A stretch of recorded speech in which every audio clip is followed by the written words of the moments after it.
Assalamualaikum warahmatullahi wabarakatuh. Alhamdulillahirabbil alamin. Wa bihi nasta'inu ala umurid dunya waddin. Wassalatu wassalamu ala asyrafil anbiya'i wal mursalin wa ala alihi wa sahbihi ajma'in, amma ba'du.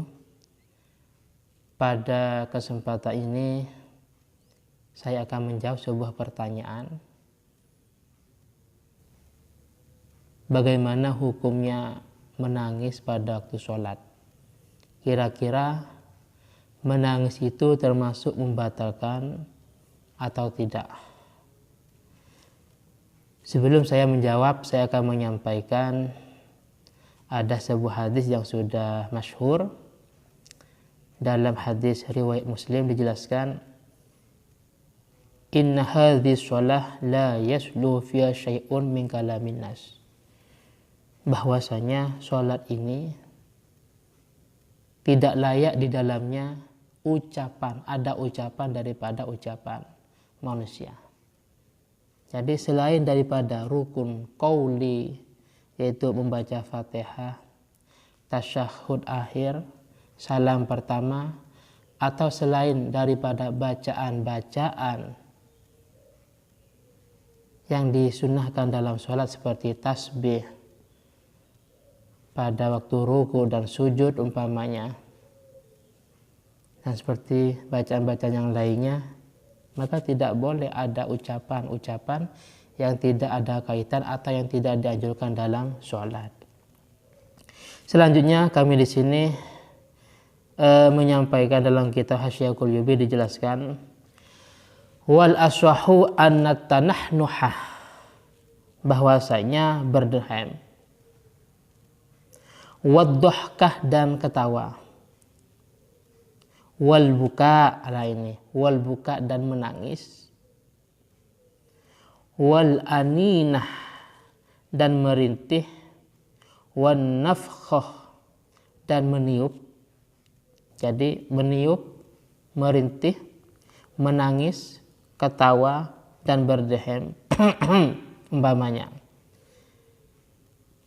In dhahara bihi ay bi kullin mimma dzukirah. Kalau memang semuanya itu nampak atau jelas harfani, ada dua huruf, maka batal sholatnya. Saya ulangi lagi, kalau memang dari masing-masing ketawa, menangis, berdehem, merintih, kalau muncul atau jelas ada dua huruf, maka sholatnya batal. Wa illa fala. Tapi kalau tidak sampai dua huruf, tidak nampak dua huruf, fala tabtulu bihi, maka sholatnya tidak batal. Itu pendapat yang kuat, pendapat ashah. Sedangkan wasani, pendapat yang kedua, mengatakan la tabtulu bihi mutlaqan li'annahu laisa min jinsil kalam. Pendapat yang kedua, muqabil ashah atau pendapat yang lemah, mengatakan bahwasanya sholatnya tidak batal secara mutlak, baik sampai keluar huruf maupun tidak, sampai dua maupun tidak. Kenapa? Karena masing-masing daripada ketawa, merintih, menangis, dan semuanya tadi yang saya sebutkan itu tidak termasuk min jinsil kalam, bukan termasuk ucapan. Tidak termasuk ucapan. Oleh karena itu tidak sampai membatalkan sholat. Selanjutnya di sini saya ambil dari kitab Iqna.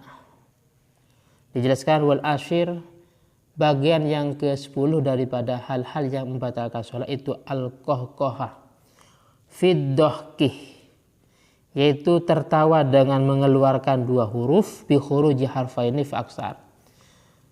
Ketawa yang menyebabkan keluarnya dua huruf bahkan lebih, fa aksar.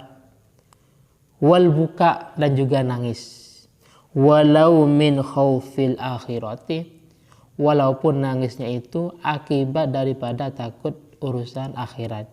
Jadi pada waktu sholat dia mungkin mengangan-angan atau menghayal dirinya dengan perbuatan dosa yang telah masa-masa lampau, sangat besar dosa yang dikerjakan, akhirnya dia menangis.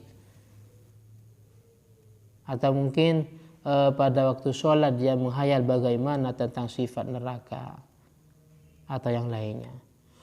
Walaupun tangisan itu sifatnya karena takut urusan akhirat, kalau memang menyebabkan keluarnya 2 huruf bahkan lebih, maka itu membatalkan sholat. Wal anin wat ta'awuh wan nafkhuh minal fam awil anfih mislud dohkih in dahara biwahidil madzukir harfan fa aksar kama marad al isyar ilaih.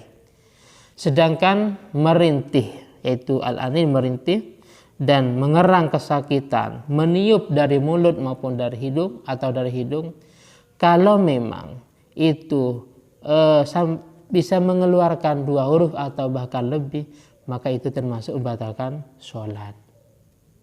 Jadi mulai tadi dari kitab Qulyubi, Hasyiyah Qulyubi, ikna ini batasannya 2 huruf yang sampai membatalkan sholat.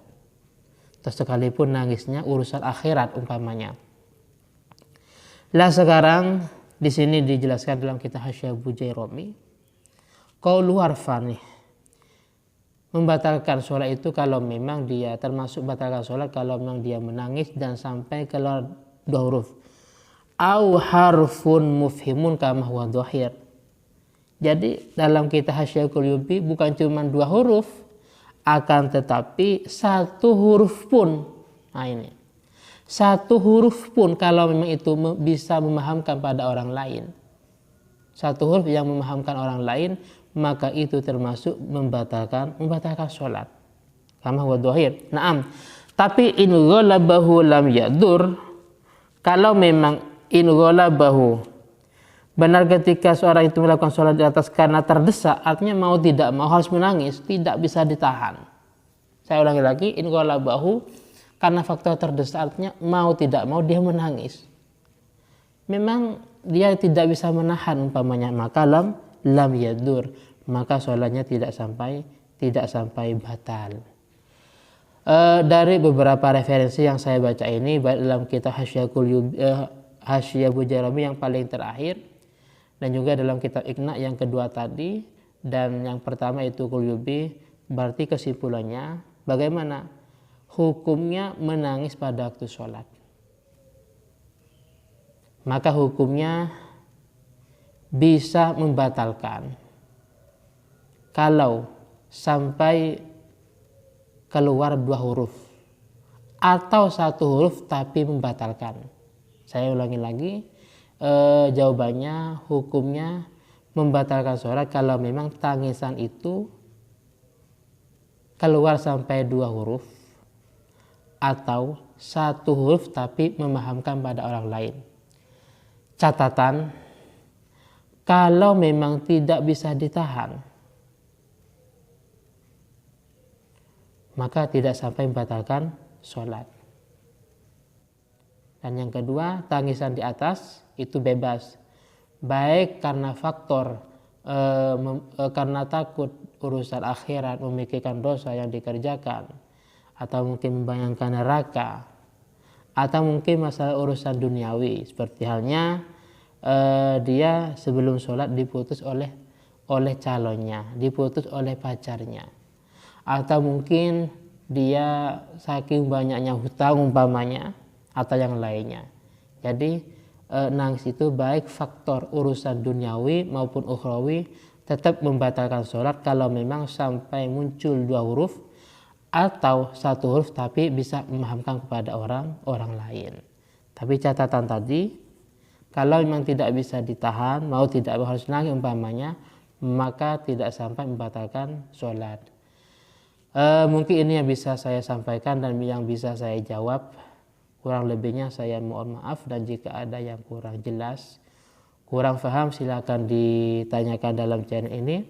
Dan dari saya pribadi akhiran, assalamualaikum warahmatullahi wabarakatuh.